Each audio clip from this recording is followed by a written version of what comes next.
Amén. Hoy día yo quiero compartir un mensaje de la palabra de Dios y tiene que ver con todo lo que vemos diariamente. Hermanos, la palabra de Dios es viva, es eficaz y se contextualiza, amén, en todo tiempo. Yo quiero hablar acerca del Evangelio y la sanidad y probablemente mucha gente cuando escucha acerca de sanidad se enfoca solamente en un tema médico, en un tema acerca de su cuerpo físico, cómo estamos, porque ciertamente la sanidad está relacionada al cuerpo físico. Pero nosotros tenemos que entender que el mundo es un lugar donde el Evangelio aún no se está escuchando correctamente y no se está escuchando el Evangelio. Dios nos ha escogido. ¿Cuántos saben que Dios nos ha escogido? Así que haya venido por primera vez, y probablemente hay personas aquí que nos están visitando por la primera vez, yo quiero darle la bienvenida y decirle: Dios te bendiga, este es el día que el Señor ha hecho para ti, un día lleno de poder, de amor, de gloria. Y yo no quiero llenarte de palabras o de religiosidad, quiero enseñarte a poder escuchar lo que Dios tiene para tu vida. Y ese es el plan que nosotros queremos poder ayudarte a establecer en tu propia vida. Entonces, nosotros somos el remanente de Dios. ¿Qué es un remanente? Son aquellos que Dios está preparando para estos tiempos. ¿Qué es un remanente? Es un grupo de personas que queda y que Dios está preparando para estos tiempos. ¿Cuántos tienen o creen en su corazón que Dios los va a enviar a hacer muchas obras? Cuando veía y cuando estaba leyendo el inicio del ministerio de nuestro Señor Jesucristo, Él vino para sanar el mundo. El mundo está enfermo. ¿Cuántos saben que es así? Porque el mundo está bajo maldición, está bajo corrupción. El mundo está enfermo. Y lo que el mundo necesita es ser sanado. Y la única respuesta que el mundo tiene se llama Evangelio. No hay otra respuesta, no existe otra respuesta. Y Dios lo que quiere es que nosotros tengamos un evangelio puro, libre de mezclas, libre de nosotros. Diga conmigo, libre de mí. Porque si damos cuenta, nosotros somos los que contaminamos el evangelio. Cuando agregamos cosas o cuando basamos nuestra experiencia y añadimos nuestra experiencia al evangelio. Yo no digo que nuestras experiencias no sean buenas, son buenas. ¿Cuántos tienen experiencias buenas en el Señor?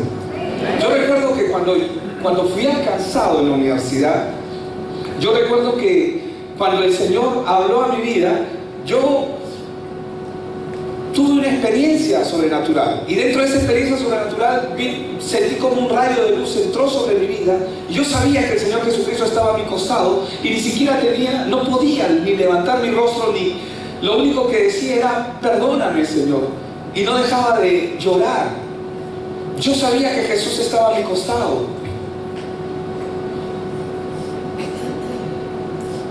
Eso es una experiencia, ¿verdad?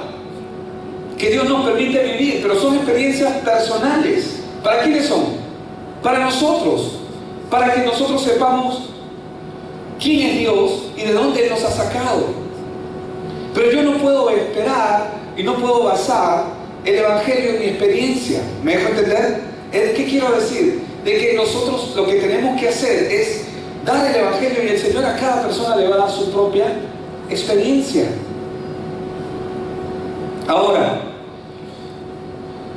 el evangelio que Dios quiere que nosotros transmitamos es el evangelio que Él nos enseñó y que está en Hechos de los Apóstoles. Un evangelio puro, libre de mezclas, libre de religiosidad, libre de misticismo. ¿Entiende lo que es misticismo? Que se ve en espíritus donde en todas partes todo es demonios, todo es o queremos lo sobrenatural de Dios. El misticismo está muy apegado a lo sobrenatural. O libre de legalismo, libre de razonamientos humanos, de humanismo. Todas estas cosas involucran a Dios, pero no representan a Dios. ¿Me dejo entender? Las señales que Dios da son reales, pero Dios no solamente son señales. La ley está hecha para cumplirse. ¿Cuántos saben de que si yo voy a 60 y estoy manejando un carro y me paso una luz roja, me va a ir mal? Y menos en una intersección, en una avenida grande. ¿Me va a ir mal o no me va a ir mal? Porque la ley, ¿para qué está? Para protegerme. La ley te protege, nos protege. Nos ayuda a vivir mejor, pero no determina nuestra vida. ¿Me dejo entender? Nos ayuda a ser mejores. Por eso nosotros debemos prepararnos y debemos preparar a nuestros discípulos. ¿Cuántos tienen discípulos aquí? Amén. No he visto muchas manos levantadas. Cada semana vamos a hacer la misma pregunta. Amén. Debemos preparar a nuestros discípulos en la verdad de lo que Dios tiene para nosotros, la verdad del Evangelio. De este lugar no solamente deben levantarse ministros.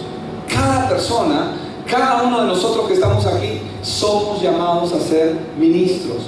¿Qué es un ministro? Es un servidor, es un siervo.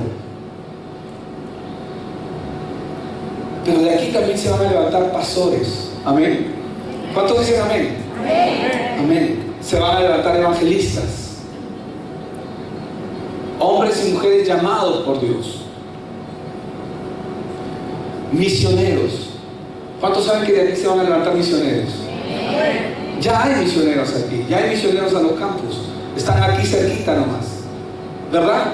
Ya hay misioneros aquí. Cada grupo de alcance es una persona que está haciendo la misión de ir y dar el Evangelio. Pero hermanos, se van a levantar misioneros para el mundo también. Porque el mundo necesita el Evangelio. No existe lugar que no necesite el Evangelio. Todo el mundo necesita el Evangelio. El Evangelio es lo único que tiene el poder de detener los desastres. Y cuando hablamos de desastres, no nos referimos solamente a los desastres naturales que nosotros podemos conocer, ver o entender. Cuando hablamos de desastre, me refiero también al camino que todo ser humano está condenado a vivir. Camino de muerte. Hay caminos, dice la palabra, que a los ojos de los hombres parecen buenos, pero su final son caminos de muerte. Y no hay cosa peor que esa. No hay mayor condenación que esa. ¿De qué sirve los logros, los alcances? Yo no digo que sean malos, son buenos en cierta forma, pero si nos distraen y no nos dejan ver lo verdadero, no nos sirve de nada. Siempre viene a mi mente cuando vemos en Génesis capítulo 5, ¿qué es lo que vemos en Génesis capítulo 5? Hombres que vivieron casi 1000 años. Casi 1000 años de vida. Hay gente que tiene 20, 30, 40 años y ya se está ahogando con su vida. ¿Te imaginas lo que es vivir 1000 años? Pero de ninguno de estos hombres que se menciona en la palabra, se menciona algo bueno. No se menciona nada bueno de ellos. ¿Saben por qué? Porque su final es camino de muerte. La generación de Adán, que aparece en Génesis capítulo 5, es una generación de muerte.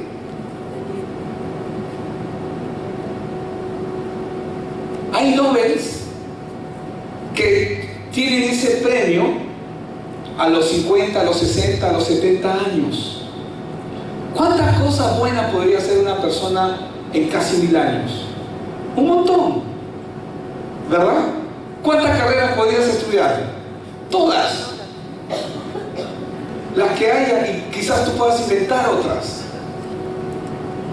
Pero nada de eso, nada bueno se menciona en la historia de estos hombres que vivieron casi 1000 años. ¿Por qué? Porque su final es camino de muerte. ¿Significa que Dios no aprecia lo que hacemos? Por supuesto que lo aprecia. Y cuando nosotros comenzamos a mirar en el libro de Mateo o en el libro de Lucas la genealogía de Cristo, que es una generación de vida, aquí se menciona a Rahab, que era una prostituta. Pero está en la genealogía de Jesucristo, está en la genealogía del Salvador. Y se menciona a mucha gente imperfecta, se menciona gente pecadora, pero con algo diferente en sus vidas y en su corazón. ¿Saben qué era lo diferente en ellos? Evangelio. Evangelio. Ellos, ¿y qué es el Evangelio? ¿Por qué pastor habla tanto de Evangelio? Porque el Evangelio es la respuesta de Dios al problema del hombre, al problema de la humanidad. A todos los problemas que hay y que existen en este mundo, solo existe una respuesta y se llama Evangelio. De la generación, solamente para no dejar el capítulo cerrado del capítulo 5 de Génesis, de las generaciones de Adán, solamente se menciona a un solo hombre, que es Enoc. Y que a diferencia de todos los demás, no vivió como todos los demás. En esta tierra se dice que hasta los 65 años hacía de su vida lo que él quería. No dice así, pero él vivía su vida. A los 65 años tuvo un hijo, y después de ese hijo dice que caminó con Dios. Él no caminó con Dios, y es al único que se le menciona que caminó con Dios de toda esa generación de Génesis capítulo 5.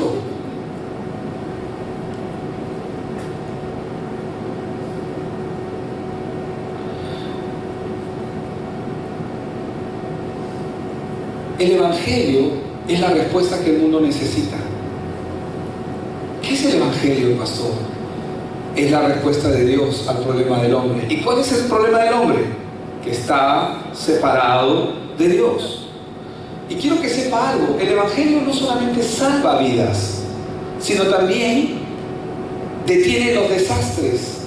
Diga conmigo, detiene los desastres.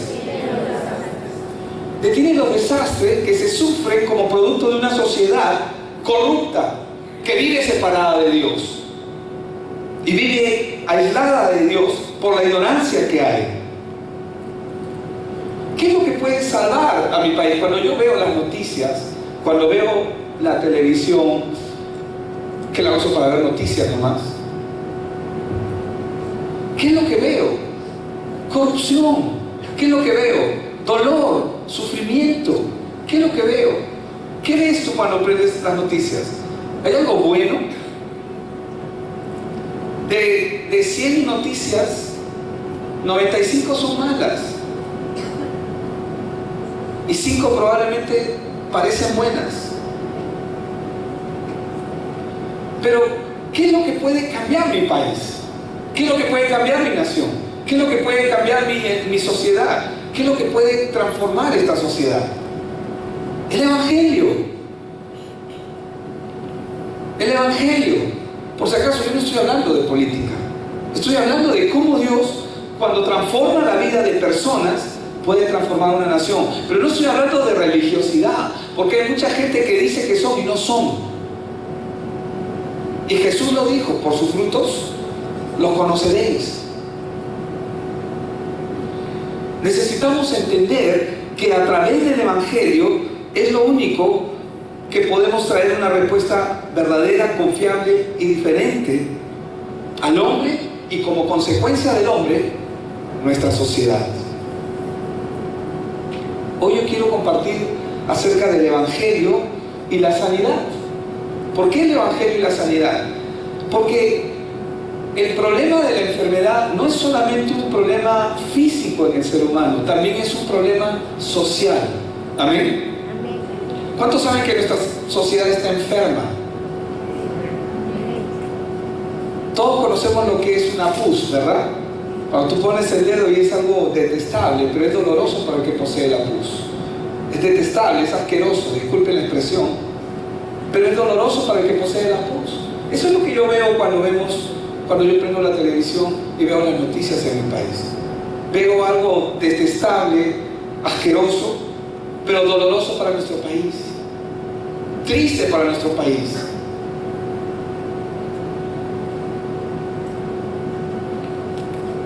Dios quiere transformar esta nación. Pero ¿cómo lo va a hacer? Primero lo va a hacer con nosotros. Amén. Y yo no estoy hablando de que tú vayas y te metas a hacer política, aunque Dios te llamó, anda. Si Dios te llamó, anda. Amén. Pero no estoy hablando de eso, estoy hablando de tu vida, de tu corazón. Porque cuando nosotros no entendemos la maravilla de lo que es el Señor y del Evangelio, probablemente nos vamos a meter a una religión, y la religión, en vez de acercarnos a Dios, nos va a alejar de Dios.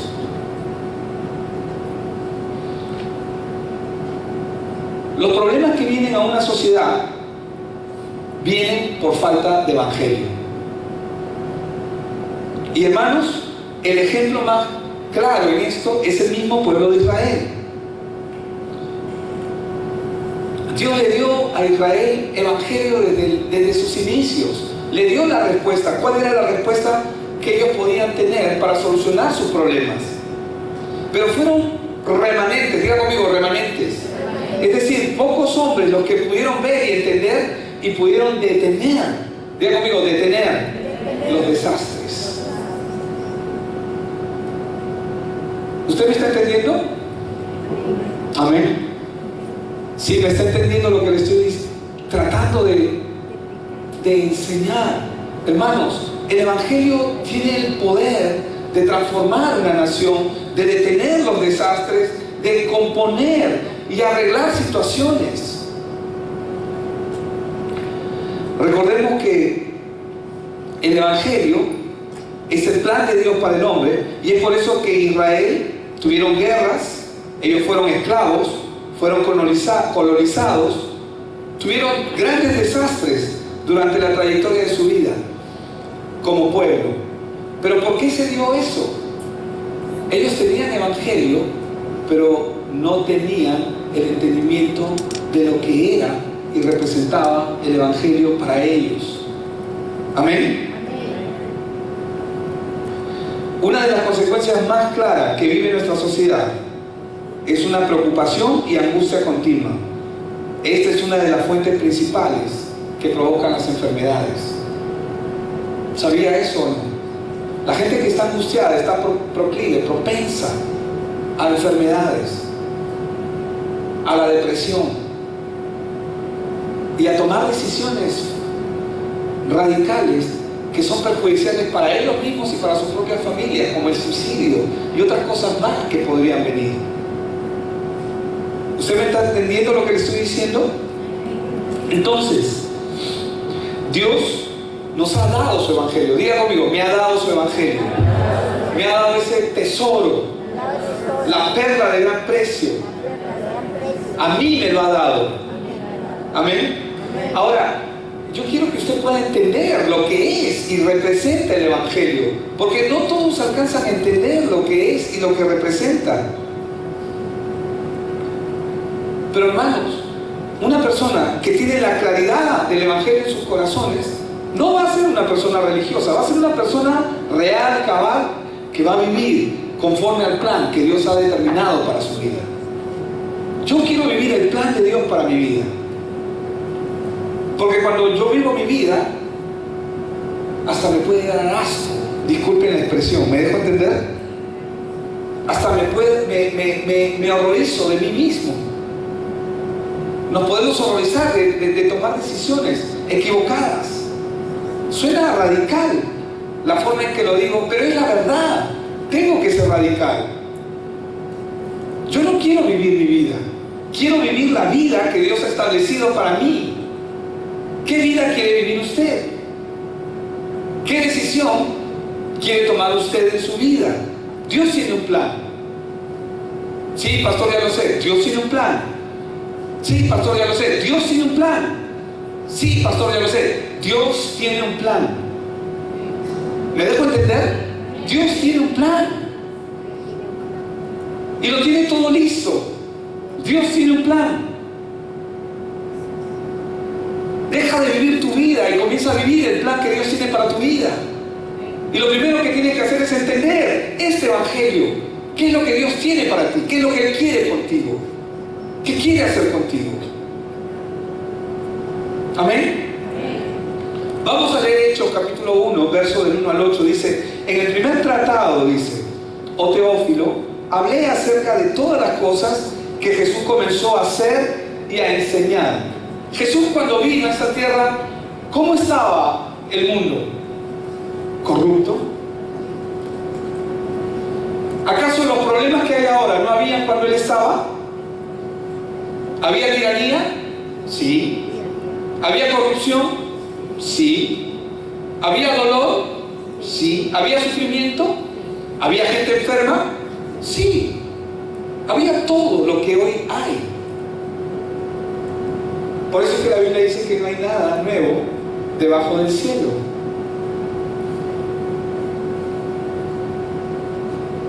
Y cuando Lucas está escribiendo este libro de Hechos, él está diciendo, en el primer tratado, Teófilo, hablé acerca de todas las cosas que Jesús comenzó a hacer y a enseñar. ¿Qué quería el Señor Jesús hacer? ¿Qué era lo que Él quería enseñar? Él no solamente vino a cumplir un plan y un propósito en esta tierra. Él vino a darnos propósito. Él vino a darle a usted propósito en su vida. Él vino a darme propósito en mi vida. Que no solamente Él tiene un plan que quiere realizar con nosotros. Él vio el mundo como nosotros vemos el mundo hoy. ¿Y se quedó sentado? ¿Se quedó quieto? No. Comenzó a hacer lo que Dios le mandó. Mientras iba cumpliendo, mientras estaba caminando a cumplir el plan y el propósito por el cual vino.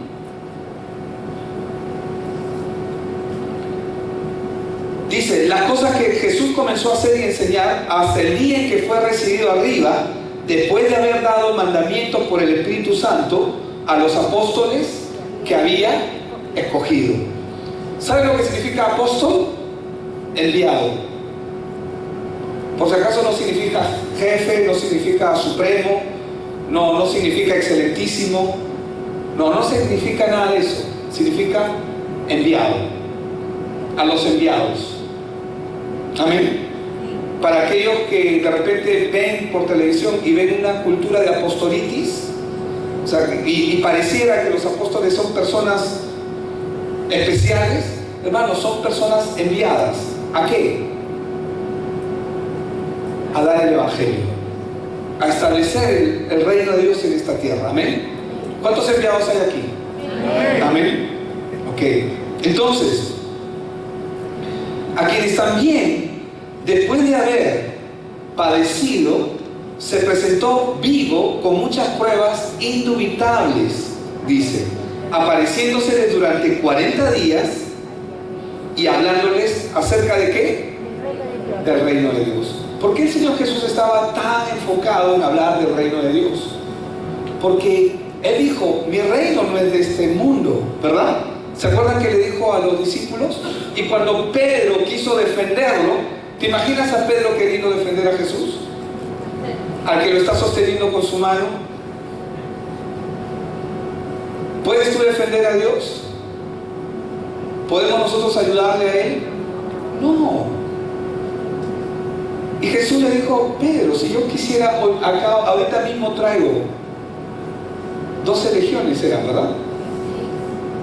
12 legiones y me defenderían. Pero él estaba viniendo a cumplir un plan y un propósito, a morir por nosotros, porque el hombre nace estando esclavo de Satanás, atrapado por este mundo espiritual que no conoce, pero que lo atrapa en diferentes áreas en sus vidas. Entonces se presentó vivo con muchas pruebas indubitables, dice, apareciéndoseles durante 40 días y hablándoles acerca del reino de Dios. Hermanos, lo que nosotros tenemos en el Perú no es el reino de Dios. Amén. Ese es el reino, un reino de corrupción, no puede ser el reino de Dios. ¿Quién está ahí trabajando? El enemigo. ¿Quién está gobernando ahí? El enemigo. Pero la Biblia enseña que Él tiene un remanente, sus escogidos, para traer el plan que Dios tiene. Dice, Y estando juntos, les mandó que no se fueran de Jerusalén, sino que esperasen la promesa del Padre, la cual les dijo: oíste de mí. Porque Juan ciertamente bautizó con agua, mas vosotros seréis bautizados con el Espíritu Santo dentro de no muchos días. Entonces los que se habían reunido le preguntaron, diciendo: Señor, ¿restaurarás el reino a Israel en este tiempo? Y le dijo: ¿no os toca a vosotros saber los tiempos o las sazones que el Padre puso en su sola potestad, poder, gobierno, autoridad? Amén. Pero recibiréis poder. Diga conmigo, poder. Otra vez, poder. Cuando haya venido sobre vosotros el Espíritu Santo, y me seréis testigos. ¿En dónde? Aquí, en Lima, en Jerusalén, amén. O Perulandia, como quieras llamarlo. Jerusalén es más bonito. En toda Judea, en Samaria, ¿y hasta dónde? Amén. Padre, yo oro por esos misioneros que tú vas a levantar de este lugar. Y Señor, yo sé que tú los tienes preparados y los estás preparando. Y estás preparando sus corazones, Señor. Yo oro por cada uno de ellos en el nombre de Jesús, para que puedan cumplir el propósito que tú has puesto, Señor, en tu perfecta voluntad, Señor. Permite, Señor, que los que están llamados puedan ver su llamado. Pastores, maestros, evangelistas, apóstoles, profetas, Señor, misioneros, Señor, enviados al mundo, que ellos puedan ver. Pon el querer como el hacer en sus corazones, Señor, y que se dé en tu tiempo, Señor, pero prepáralos en el nombre de Jesús. Oro por ellos, Señor, y por la disposición y por lo que tú vas a hacer a través de sus vidas en esta tierra, Señor, porque la tierra clama para que los hijos de Dios se manifiesten, y ellos se manifestarán en el lugar a donde tú los envíes. Gracias, Padre, por ellos en el nombre de Jesús. Entonces, ¿qué es lo que hizo Dios? Dios agarró y le dio este evangelio que es precioso, esta verdad que transforma y revoluciona el mundo, a 120 hombres. Claro, el evangelio está desde antes, pero ahora está levantando Jesús su iglesia. Y Dios le da un pequeño grupo de personas, 120, para que comience a revolucionar este mundo. Cuando estamos hablando de revolución, no estamos hablando de tomar el gobierno, ojo, y cambiarlo. Estamos hablando de tomar vidas que están conquistadas por el pecado, vidas que están atrapadas, y conquistarlos para el reino de los cielos y traerlos a libertad. Amén. Dios desde años antes les había dado a ellos un cordero para detener los desastres. Es interesante, porque cuando Moisés le pide permiso a Faraón y va y le pide permiso para ir a hacer holocausto, es decir, ellos iban a hacer su sacrificio en el desierto. ¿Qué era lo que entendió Moisés que no todos pudieron entender en ese momento? Él fue a recordar el pacto que Dios hizo en Génesis 3:15. La única forma de detener los desastres, la única forma de detener la iniquidad, la única forma de transformar. Porque nada había ocurrido, y todo comienza a ocurrir una vez que Él hace el holocausto, es decir, hace la ofrenda en el desierto. Cuando Moisés hace con el pueblo la ofrenda en el desierto, Dios comienza a orar. ¿Por qué? Porque el evangelio es primero. Diga conmigo, el evangelio es primero. Entonces Dios les dio a su pueblo y levantó hombres especiales. No es que yo quiera hacer que usted se sienta especial, aunque sí quiero. ¿Me dejo entender? Usted es especial. Dios lo ha escogido. Dios le ha escogido con un plan y con un propósito para detener desastres. Ahora, Dios prometió enviarnos a Cristo y Jesús vino como el Cristo tal y como fue prometido, como la Biblia lo menciona. Y Cristo solucionó el problema que Satanás provocó en el hombre, que son los desastres de este mundo y el infierno en el siglo venidero. Israel padeció muchos desastres al perder el Evangelio, porque el enemigo se encargó de mezclarlo. Pero los héroes de la fe, que están mencionados en Hebreos 11, bloquearon los desastres. ¿Saben por qué los héroes de la fe, así algunos conocen al libro de Hebreos capítulo 11?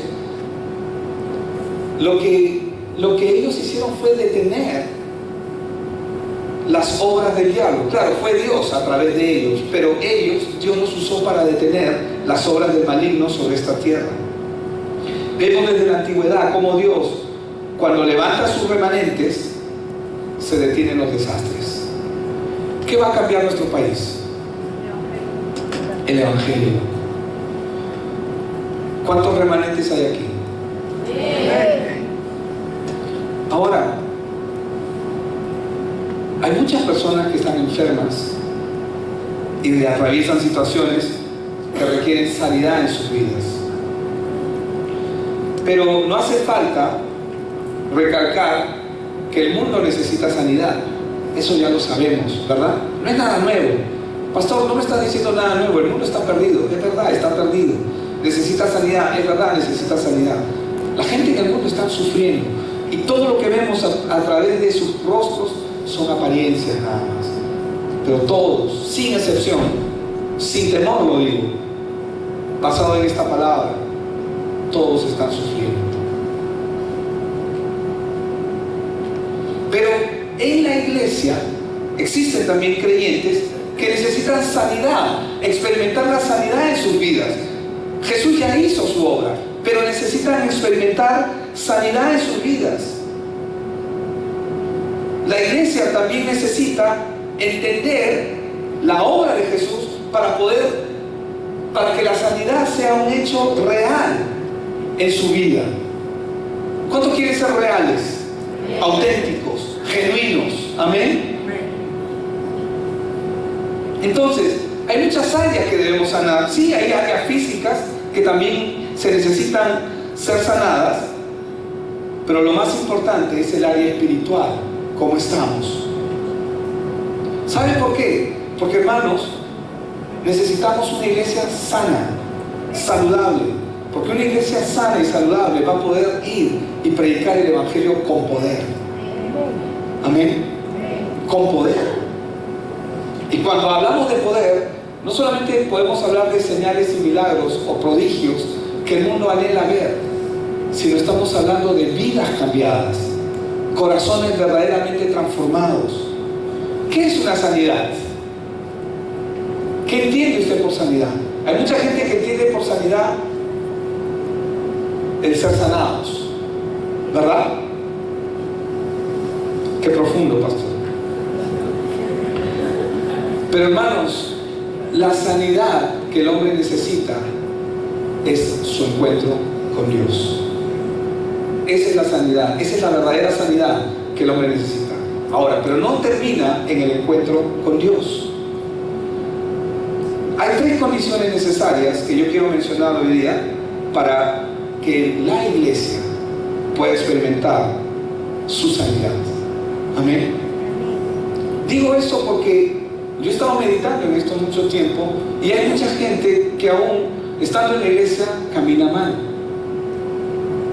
camina en derrota. ¿Y cuáles son esas tres áreas necesarias? La primera, el estado espiritual de la persona. Yo lo llamo Emmanuel. La Biblia también lo llama Emmanuel. ¿Emmanuel, pastor? ¿Emmanuel? Sí, Emmanuel. ¿Qué es Emmanuel? Dios caminando con nosotros. Para verdaderamente nosotros empezar a disfrutar del plan de la sanidad en nuestra vida con Dios, primero lo que necesitamos es recibir, es aprender a conocer a Dios y aprender a caminar con Él. ¿Qué es Emmanuel? Dios caminando con nosotros. Cuando la palabra, cuando la Biblia, cuando el libro de Isaías profetiza y habla acerca de Emmanuel, él lo menciona de esta forma, ¿no? Y será llamado Emmanuel. Y siempre hay un niño que pregunta, ¿no? Y pastor, ¿y por qué no se llamó Emmanuel Jesús? ¿Y por qué se llamó Jesús y no se llamó Emmanuel? Si la Biblia dice que se iba a llamar Emmanuel. Y nosotros vemos después que se llamó Jesús, ¿verdad? Pero Emmanuel lo llama en el libro de Isaías porque es Dios caminando con el hombre. Eso es lo que significa Emmanuel. Entonces, para poder disfrutar de lo que Dios tiene para nosotros, lo primero que necesitamos es Emmanuel, caminar con Dios. Que el caminar con Dios sea algo real en nuestra vida. Caminar con Dios sea nuestro día a día. Día a día. La mayoría de gente en las iglesias, no voy a decir nuestras, porque yo espero que de aquí vamos a tratar de desarraigar a todos de las mentiras del enemigo, ha caído en una estrategia del enemigo sin darse cuenta, cuando no comprenden su estado espiritual, cuando no entienden que dependemos total, absoluta y soberanamente de Dios. Yo sé que es fácil decirlo con las palabras, pero entenderlo es otra cosa. Es totalmente diferente. Cuando una persona no posee entendimiento, no puede corregir su estado espiritual. Y lo que va a ocurrir con su vida es que va a caminar a la deriva. Y el apóstol Pablo lo enseñó en Efesios 4:17. Esto pide y requiere el Señor, que ya no andéis como los otros gentiles, que andan en la vanidad de su mente, teniendo el entendimiento entenebrecido por la ignorancia que en ellos hay. ¿Y cómo están viviendo? Ajenos a la vida de Dios. Es decir, vive una vida que Dios no planificó para ellos. Por eso dice, viven ajenos a la vida de Dios. Ahora, sin embargo, la palabra, que es poderosa, es absoluta y es soberana, que es invisible para muchos y para nuestros ojos también, está de nuestro lado. Y en Romanos 8:1 la Biblia nos dice, ahora pues ninguna condenación hay para los que están en Cristo Jesús, los que no andan conforme a la carne, sino conforme al Espíritu. Lo único que tenemos que hacer es trabajar en esta verdad. Cuesta trabajar en una verdad. ¿Saben por qué cuesta? Porque cuesta confiar en Dios. ¿Saben por qué cuesta? Porque muchas veces hemos sido defraudados y pensamos que Dios nos va a defraudar también. O podemos pensar de que Dios no va a tener los pequeños casos, o que no va a funcionar, o simplemente porque no le vemos a Él, no entendemos y tomamos decisiones por nuestra propia cuenta sin dejar de tener nuestra confianza en Él.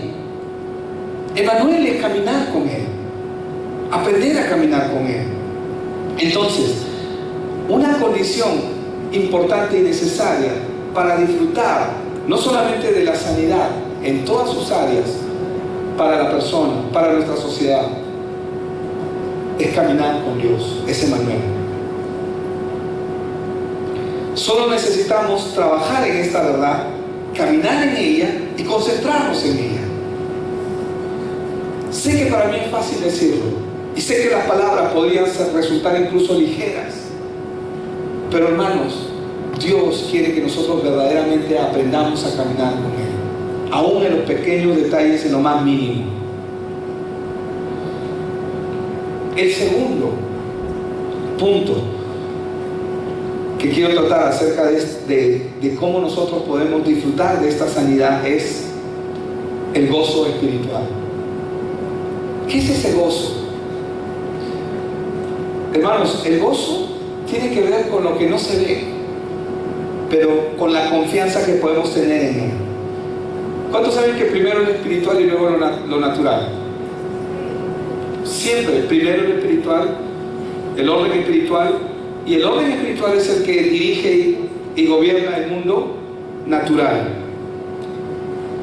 Primero lo espiritual y luego lo natural. Necesitamos un tiempo para reflexionar y disfrutar. Siempre es bueno que usted al final del día haga la pregunta: Señor, ¿cómo me fue este día? Y comience a disfrutar de las bendiciones que Dios le ha dado. Por eso es que mientras estábamos en la Santa Cena, yo le lanzaba la pregunta: recuerde de dónde Dios lo ha sacado. ¿Qué es lo que Él ha hecho por usted? Si es que Él ha hecho, si es que usted entiende que Él ha hecho algo por usted. Cuando usted comience a entender eso, eso va a llenar de gozo su corazón. Efesios 1, verso 3 dice, y voy a leer hasta el 5: bendito sea el Dios y Padre de nuestro Señor Jesucristo, que nos bendijo. ¿Cómo nos bendijo? Con toda bendición espiritual. ¿En dónde? En los lugares celestiales. ¿En quién? En Cristo. No en nuestras decisiones, no en nuestra voluntad, todo es en Cristo. ¿Qué dice en el verso 4? Según nos escogió en Él, ¿cuándo? Antes de la fundación del mundo. ¿Para qué? Para que fuésemos santos. Por si acaso, cuando hablamos de santos, no se imaginen los santos que están en las iglesias. La palabra santo significa apartado. Santificar significa apartar. Por ejemplo, este micrófono lo estoy usando yo, está apartado para mí. ¿Me dejo entender?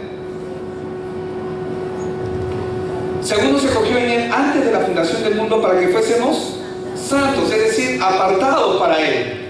¿Y cómo dice? Y sin mancha delante de Él.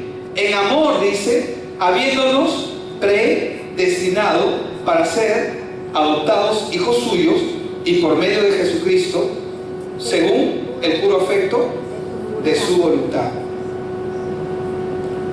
Entonces, nosotros tenemos que meditar diariamente en lo que Él ha hecho en nosotros y lo que va a seguir haciendo en nosotros. Debemos descubrir la razón de la acción de gracias a través de Cristo, que Él solucionó los problemas y nos ha liberado de la oscuridad. Cuando hablamos de libertad de los problemas, no significa de que no van a haber problemas. Ojo, quiero que entienda eso.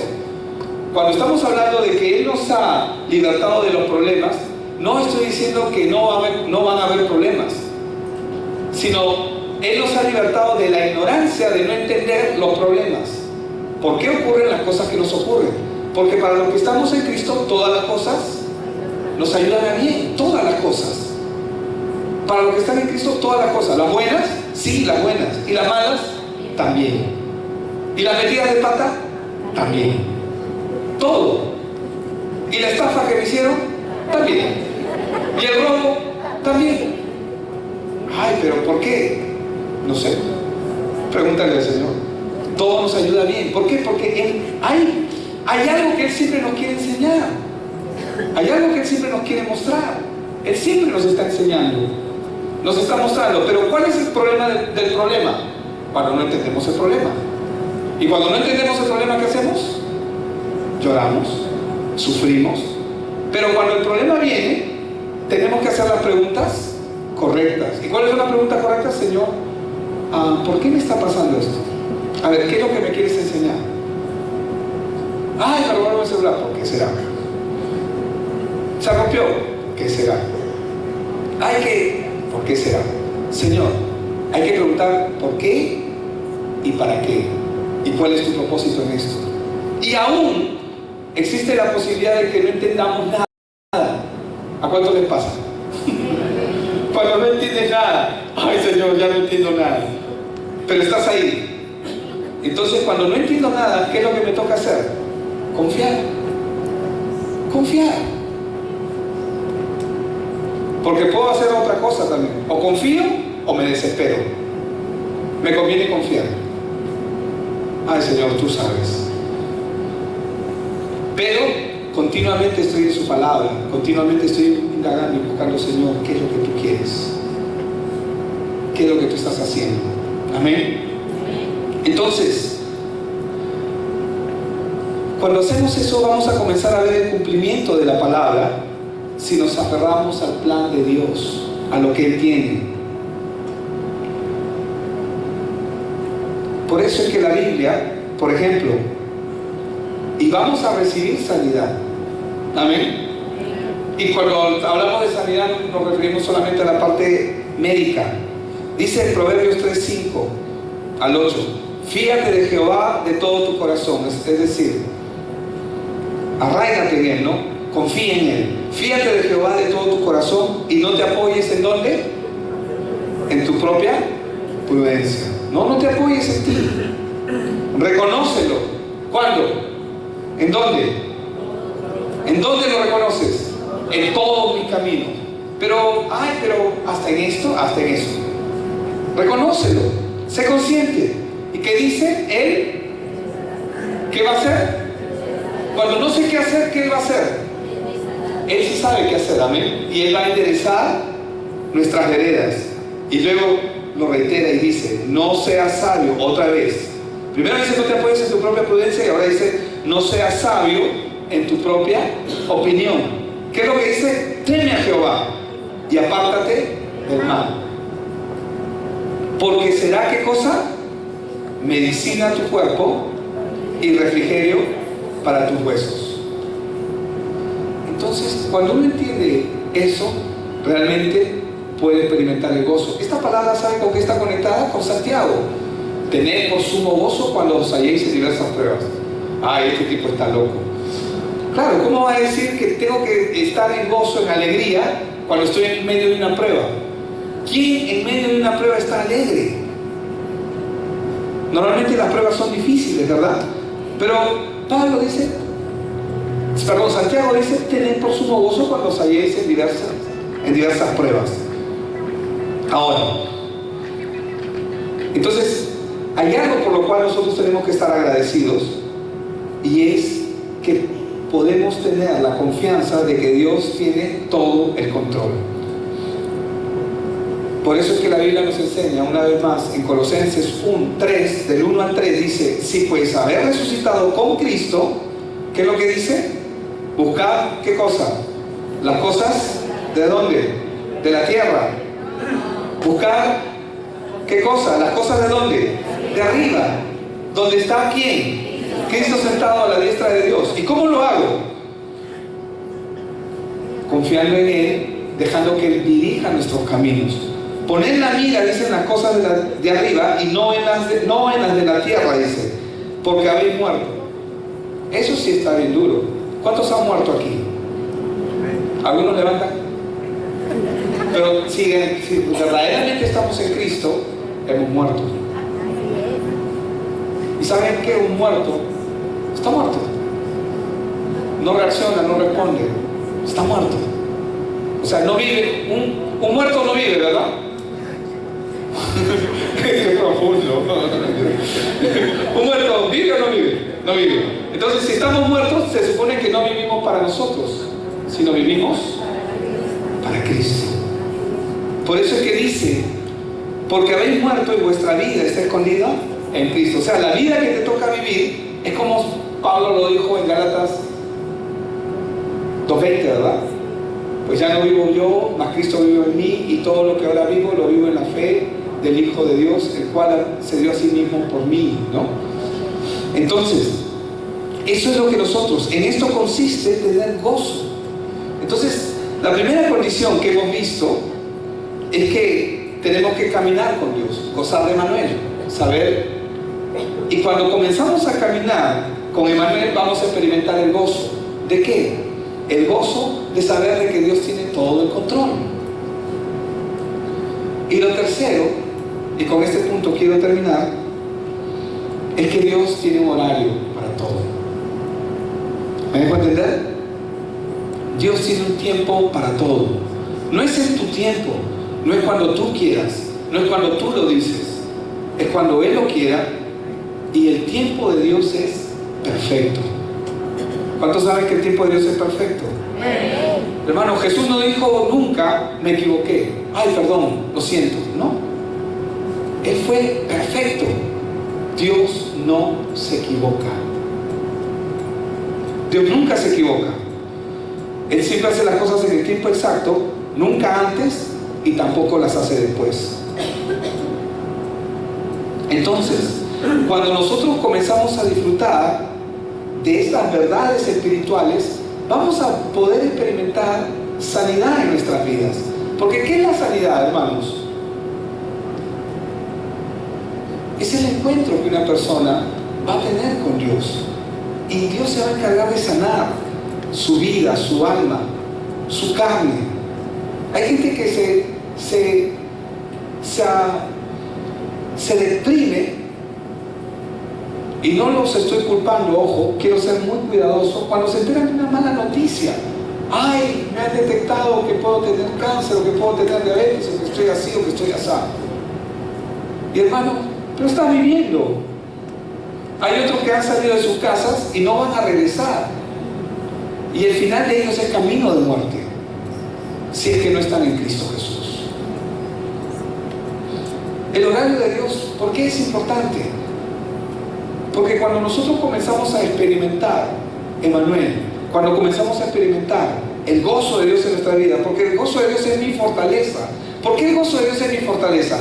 ¿Por qué el salmista tuvo que decir algo como eso? Porque él vivió Emmanuel. Y como el gozo de Dios es su fortaleza, David también pudo decir, aunque ande en valle de sombra y de muerte, porque el rey Saúl quería matarlo, aunque ande en valle de sombra y de muerte. ¿Cómo es un valle? Verde, es fresco. ¿Cómo es un valle? Un valle es hermoso. Pero ¿por qué de sombra y de muerte? ¿Por qué de sombra y de muerte? Porque a pesar de que estaba en un valle hermoso, que estaba en palacio, Saúl quería matarlo. ¿Pero qué? ¿Por qué dice él? Aunque ande en valle de sombra y de muerte, no temeré mal alguno. Tu vara y tu callado me infunden aliento. Porque él está entendiendo. Él es un hombre que ha experimentado y ha experimentado Emmanuel. Él no hacía nada por su propia cuenta. Comenzó a aprender a caminar con Dios.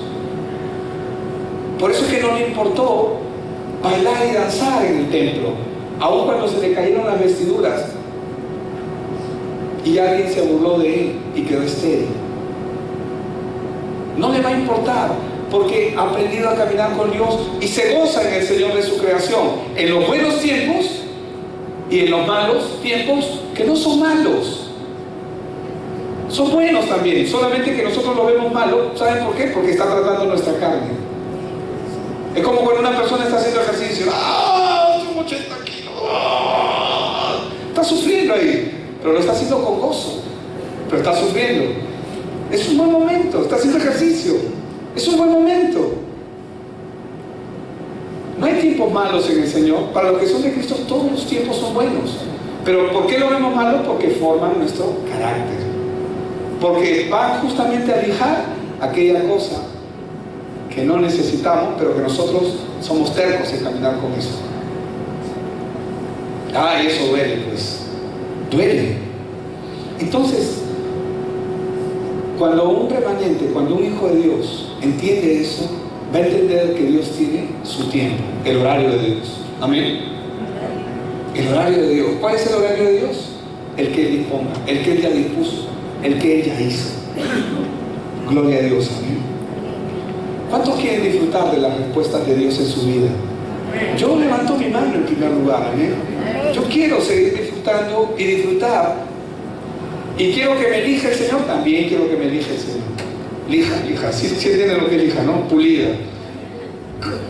A veces la lija duele. Sí, también es necesario. Amén. Pero todo tiene su tiempo. El Señor es perfecto. La buena obra que Él ha empezado, Él la va a perfeccionar contigo y conmigo. Amén. Son buenas noticias.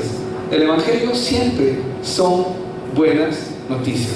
Vamos a orar. Padre,